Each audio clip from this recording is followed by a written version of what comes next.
2 weeks, I don't think I can make any argument. I mean, they killed Detroit, and they fired Caldwell because of it, and then they go out there and they knock them out of the playoffs, the Lions, and then they showed phenomenal resolve against the Ravens. They played their rear ends off for Marvin the other day. I mean, they really did. So, there you have it. Let me say one other thing. I just thought of it. I didn't see enough of the second game to have a real I saw the game, but I wasn't concentrating nearly as much.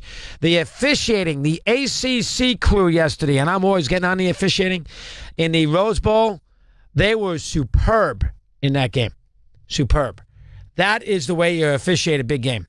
They were absolutely, that ACC crew, I think it was Jeff Hesser who led it. Let's get the name out there, was absolutely superb officiating that first game yesterday. A game that lasted 4 hours, a lot of offense, tremendous job of officiating. Tremendous. Let's continue. Let's move it along and start with Tommy in Brooklyn. Kicks off hour number 3. Tommy, good afternoon. How are you today? What's up, Chris? How you doing? All right, Tom. What's happening now? All right. So, look, just going back to some of the points you made, I think the Eagles are going to get picked off in the divisional round unless by some chance they play the Falcons. I think they're going to get picked off in the divisional round, and I think this upcoming weekend there's going to be a lot of low scoring in these wild card games. But more importantly, why I called you 3 weeks ago. Okay, I said the Jets are going to lose their last 3 games. They lost to New Orleans, they lost to the Pats, and then last weekend they lost to the Chargers. They didn't even show up in this game this past Sunday. That's 3 games. They didn't even show up. They didn't show up against Tampa Bay. They didn't show up against this past New England game, and they didn't show up against Denver. This guy, I'm not even one of these fans that ever calls in and says they should get rid of the coach. There's no reason why this guy should have gotten a contract. Yeah, it's stupid. He's supposed to be a defensive specialist. Right. He has Wilkerson missing meetings. It took him a year and a half. I'm not going to blame him on that. The team plays hard for him. Nobody's going to say that he did not deserve to return for next year. And he had 2 bad years in a row, but he had a good first year. Terrible finish, and he blew the Buffalo game and got out-coached by Rex. But overall, I don't have any issues with bringing him back next year and give him a 1-year extension. I don't understand why they had to make it 2. That I don't get. I don't understand 2 years. He wasn't going anywhere. Who cares if he goes to Arizona? I mean, why you gave him 2 years, I do not get. I have to be honest. 1 year I get. Yeah, Todd, you come back another year. You get 2 years. You're going to get paid for 2 years. You know you're going to coach next year. I'm not saying that we have to make the playoffs, but you haven't earned more than a 1-year extension after your original 4-year contract. Very surprised. That's Woody Johnson. He's lost. The Jets do not have. Woody's a nice man, but the Jets do not have good ownership that's got a real understanding of what's going on and gets them in trouble. Hayden in Virginia, Mad Dog Unleashed. Hayden, welcome. Happy New Year, pal. How are you today? Okay. I'm sure those Johnson brothers are scheming away to drive away the last remaining fans like myself over the next 2 years of having to watch that miserable man. By the way, he kicked the field goal down 3 touchdowns with 10.5 minutes to go in New England the other day. Think about that, Chris. He doesn't even try to win these games. What was it? I know the game was 21-3. When he kicked the field goal, give me a little rundown. What was the sequence? 24. It was 24-3 with 10.5 minutes to go. Okay. The Jets were facing a 4th and 6 from the New England 20-yard line. 15, whatever it was, 20-yard line. Yeah, no need to kick a field goal there. It's stupid. Yeah. And he would rather go into the season, go into the off season losing 24-6. Yeah, that's stupid. I didn't know that. I didn't see that. That his game management is beyond horrendous. And if you ever get into a big game with him, which I doubt, but if you ever do, his game management is going to come back to kill you. That's all there is to it. Go ahead. Let's not forget he quit in the Denver game a few weeks ago. He quit before the half. I've never seen an NFL coach do it before. He quit before the half. I've never seen an NFL coach quit on their team before the half. Todd Bowles did it in Denver a few weeks ago, and I've got to deal with this putz for a few years. And one more thing, Chris, the playoffs next year is on Saturday, the 29th of December. So they're changing up the whole. Next year I didn't know that. Next year the Final Four is on Saturday. Correct. So the New Year's Day is I think you said Tuesday. I said next year. No, New Year's Day is Tuesday, right? Yep. New Year's Day is Tuesday. The playoffs will be the Saturday before that because they have to protect the Rose and the Sugar. The Rose and the Sugar have in their contracts that they will start at those times. So that's bad too. So in other words, we're going to sit there on Saturday, December 29th, and watch both games, and then when we see two games, then we're going to have to get back involved 2 days later to watch the Rose Bowl between Wisconsin and Stanford. That's what we're going to have to do. Yes, because the Rose Bowl used their leverage several years ago in the contract, and so did the Sugar. They made deals with the conferences first, and then went back to the networks and said, "We want this time specifically." It's in their contract. Yeah, well here's what I would do. Afterwards, they're locked in. See, that's a problem with But again, the issue you're going to have next year, 2 games on Saturday, and then Week 17 in the NFL will be Sunday, and then you're going to have Monday. See, next year, though, New Year's Day, you're not going to watch a lot because you're going to watch the 2 games on the 29th, and then you're going to watch Week 17 in the NFL the following day, and then on Monday, you're going to sit there. It's going to be a day off. No, Monday's going to be New Year's Eve.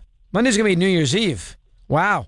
So you're going to have 2 days of lousy football after the weekend. Correct? Yes, that's exactly right. And then you're going to have more of a traditional New Year's Day because your playoff games were 2 days beforehand, and you're just playing meaningless bowl games. Yeah, that's the problem. You have a traditional New Year's Day on Tuesday, but the games will stink. You won't care.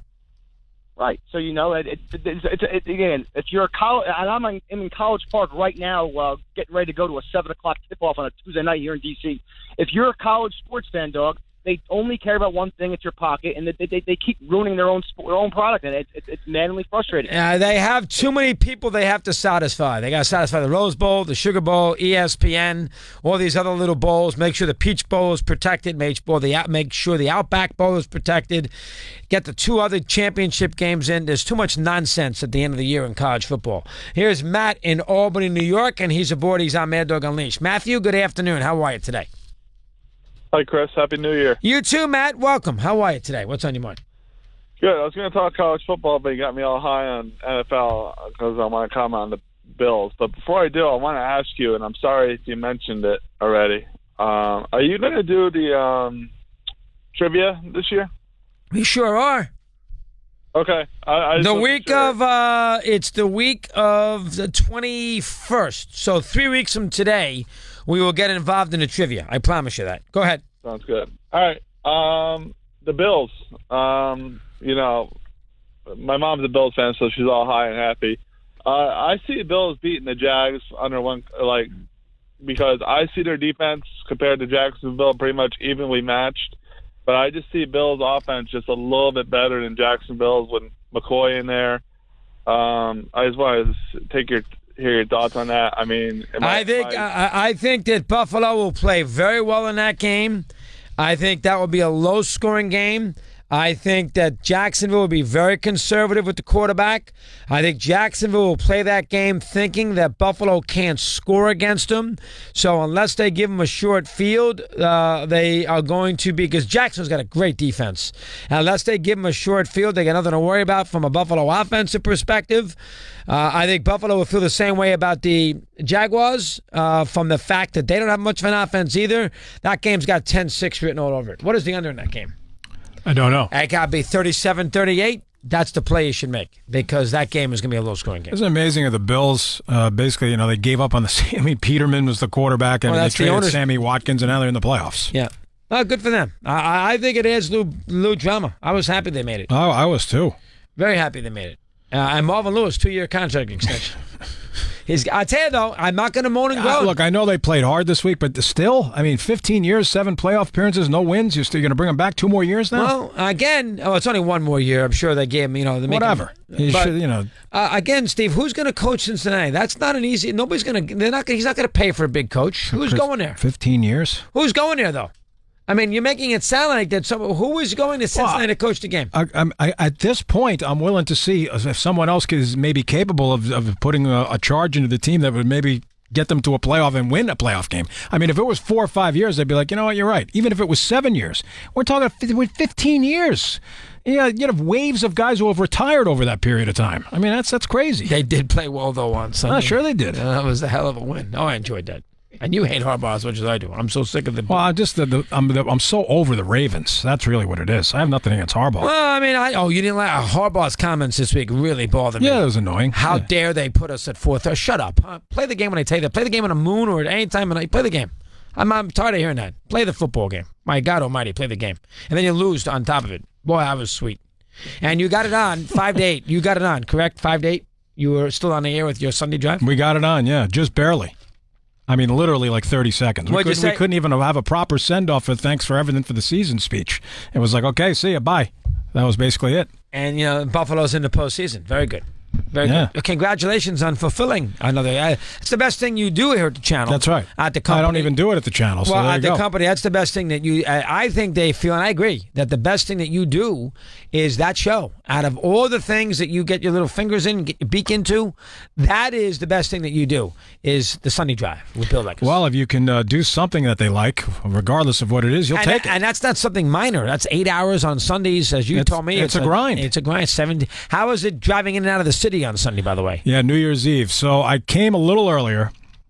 Usually I get in by 10. I actually hit the city at about... Was I talking to you on the phone? Yes, early, about 9:30. A little bit after 9, and then in the building at 9:30, but down in the city a little after 9.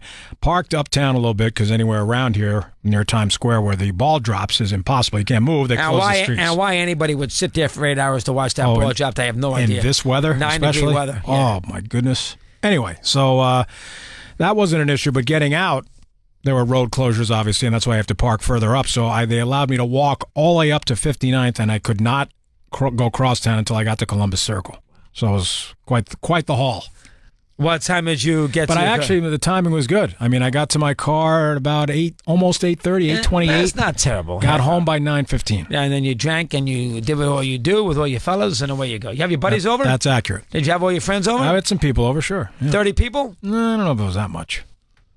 20 people? No, it wasn't that much. A little less. 20. If people come and go, let's hang out for a little while. With the pasta and all the food and everything else, everybody lounging around, betting games. There was no games to bet that night. But yeah, nothing on New Year's Eve. Yeah, no stuff. No, but it was a fun 24 hours. Yeah, and then they stayed all day yesterday to watch the games? Not some people, came, and a couple of people slept over, and then they left. It's tough. You had to work today. It wasn't the same sort of mindset. You know what I mean? I understand. Usually if it's a weekend, you kick it up a notch.